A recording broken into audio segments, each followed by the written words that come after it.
আমি আজকে আছি শাহ সেকান্দার রহমতুল্লাহ আলাইহির নামে যে বাজার, সেকান্দানগর বাজারে। আমি আপনাদেরকে বাজারটা একটু ঘুরে দেখানোর চেষ্টা করব। প্রথম থেকে এখানে কাঁচামরিচ বা গ্রামে যে দেশি পণ্যগুলো হয় এই দোকানে খুব ভালো পাওয়া যায়। একবারে রাস্তা থেকে নেমেই দোকানটা, তারপরে এই দোকানেও পাবেন ভালো পণ্যগুলো। ইফতারের বাজার এখনই বসে গিয়েছে দুপুরবেলা।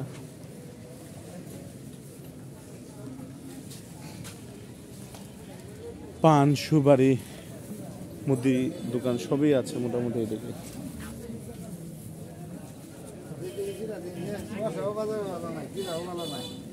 খাইবো কি তেমন বেগুন। ওয়ালাইকুম সালাম। পাল্লা দিয়ে হচ্ছে বড়, এত বাবা হইতেছে না। হ্যাঁ, এই যে দেশি কলা, একবারে দেশি কলা গুলো। হ্যাঁ, চ্যালেঞ্জ আছে আমার।